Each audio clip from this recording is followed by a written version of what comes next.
ఈ రోజే డౌన్లోడ్ చేయండి. మీ ఫేవరెట్ షోస్ చూడండి. అది మరి సార్కి నిద్ర పట్టక ఊరికి అలా బయటికెళ్లారు.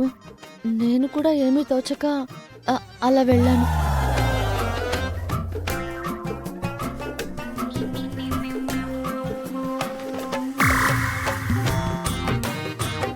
అదేంటి గంగా, పారు ఫోన్ చేస్తే రుద్రబాబా హోటల్కి వెళ్ళారు అని చెప్పావు.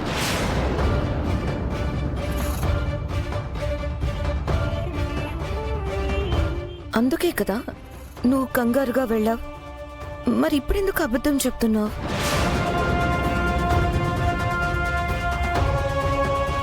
ఏంటి రుద్ర, పారు ఫోన్ చేస్తే నువ్వు వెళ్ళడం ఏంటి?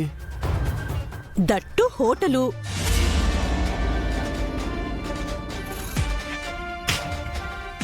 ఏంటన్నయ్యా, ఇషిత చెప్పింది నిజమా? అసలు ఏం జరిగింది రుద్ర? పారు నాకు ఫోన్ చేసి నన్ను మిస్ అవుతున్నానని ఏడ్చింది పెదనాన్న.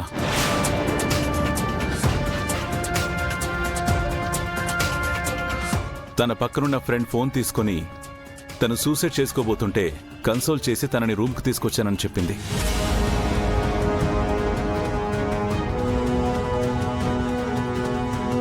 అది విని నేను చిన్న కన్సర్న్తో ఆ రూమ్కు వెళ్ళాను. కానీ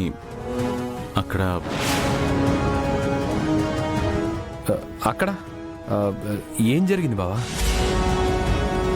పార్వతి ఫ్రెండు సార్ మీద లేనిపోని నిందలు వేసింది.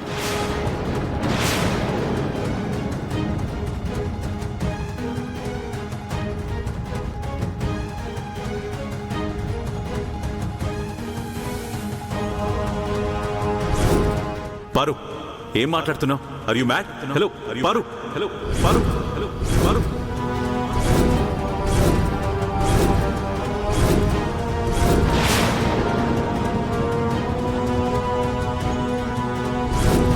పారు, పారు, పారు, పారు. పారు మిమ్మల్ని మిస్ అయ్యానని ఏడుస్తుంటే ఎందుకింత బాధపడ్డావు అనుకున్నాను. You are very handsome. I want you. Let me go. ఆగండి. నన్నే రిజెక్ట్ చేస్తావా? హెల్ప్! హెల్ప్! నన్ను కాపాడండి.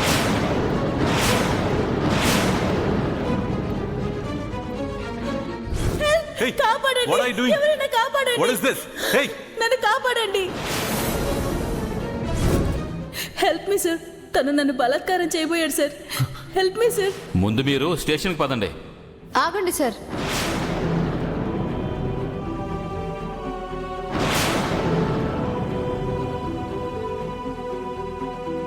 గంగ అక్కడికి రాకపోయి ఉంటే నన్ను పోలీసులు అరెస్ట్ చేసేవాళ్ళు.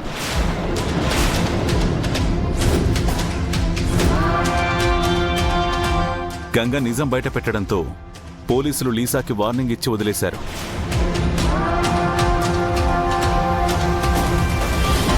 ఇదంతా వింటుంటే కావాలనే మీ మీద కుట్ర చేస్తారనిపిస్తోంది బావగారు. అవునన్నయ్య, అసలు నువ్వు పారు ఫోన్ చేసినప్పుడు రెస్పాండ్ అవ్వకుండా ఉండాల్సింది. ఖచ్చితంగా ఇదంతా పారువే ప్లాన్ చేసి ఉంటుంది. ఏంటి బ్రో ఇది? రుద్రబాబుని ఇరికిస్తుందనుకుంటే పారు నిరికించేలా ఉంది. ఈ గంగ వల్ల అంతా రివర్స్ అయింది. లేదు, పారు ఇలాంటి చీప్ ట్రిక్స్ చేయదు అని నువ్వనుకుంటే సరిపోదు. తను కాల్ చేయకపోతే రుద్ర వెళ్లేవాడే కాదు కదా.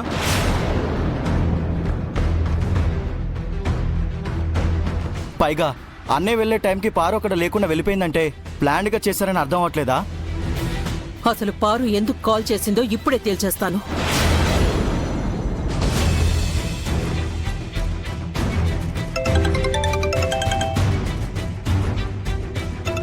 శకుంతల ఆంటీ కాల్ చేస్తున్నారేంటి? విషయం తెలిసే ఉంటుంది. ఎలాగోలా మేనేజ్ చేయాలి. Hello aunty. పారు, నువ్వు రుద్రకి ఫోన్ చేసావా? తనని మిస్ అవుతున్నా అని ఏడ్చావా?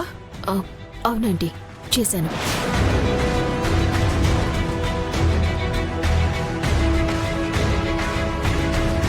ఎందుకో తెలీదు, రుద్ర నాకు ఎప్పటికీ సొంతం కాడనే నిజాన్ని నాకు భరించడం చాలా కష్టంగా ఉందండి.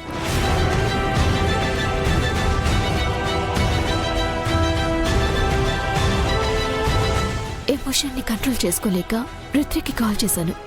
I'm very sorry aunty. అసలు ఎమోషన్లో నేనేం చేశానో నాకే తెలీదు. అంటే నువ్వు సూసైడ్ చేసుకోవాలని ట్రై చేయడం, నీ ఫ్రెండ్ లీసా దగ్గరికి వెళ్ళడం, ఇదంతా నిజమేనా? లీసా దగ్గరికి వెళ్ళటం నిజమే ఆంటీ, కానీ మా అన్నయ్య కాల్ చేయగానే వెంటనే వెళ్ళిపోయానంటీ.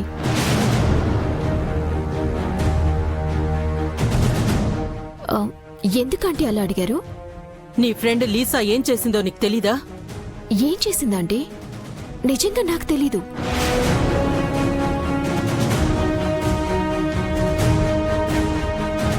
రుద్రతో కాల్ మాట్లాడిన తర్వాత నేను ఎక్కడి నుంచి వచ్చేసానండి. ఆ లీసా రుద్రని ట్రాప్ చేసి తనని బలవంతం చెయ్యబోయాడని గొడవ చేసిందట. సమయానికి గంగ అక్కడ ఉండడం వల్ల రుద్ర బ్లేమ్ అవ్వలేదు. లేకపోతే మా కుటుంబ పరువు ఏం కావాలి? ఓ మై గాడ్, ఆ లీసా అంత పని చేస్తుందని అనుకోలేదాంటీ.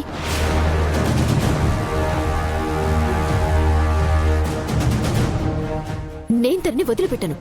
తన మీద నేను ఇప్పుడే కేసు ఫైల్ చేస్తాను. అసలు రుద్రని ట్రాప్ చేయాలని చూస్తుందా? I'll teach her a lesson. నిజం తెలిసింది కదా, ఇక అలాంటి వాళ్ళని దూరం పెట్టు. ఇంక ఈ విషయాన్ని వదిలే. దీన్ని ఇష్యూ చేస్తే పోయేది మా ఫ్యామిలీ పరువే. Okay aunty, I'm really sorry. నేను పర్సనల్గా వచ్చి రుద్రకు కూడా సారీ చెప్తాను.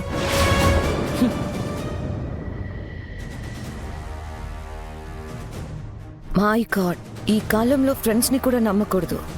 ఫ్రెండ్స్ నేం కర్మ, ఎవరినీ నమ్మడానికి వీల్లేదు. ఎవరు ఎప్పుడు ఎలా మారతారో ఎవ్వరికీ తెలీదు. I think this is all mistake.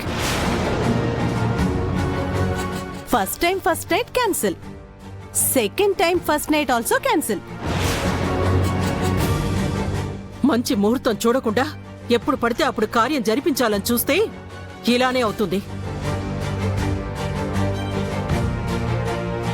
ఇంకా మూడాలు కూడా వచ్చేసాయి. ఇప్పట్లో మళ్ళీ కార్యం ఏర్పాటు చేయకండి.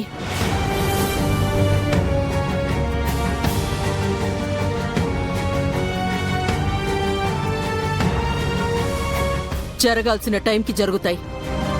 కొన్ని విషయాల్లో మొండి నిర్ణయాలు తీసుకోకండి.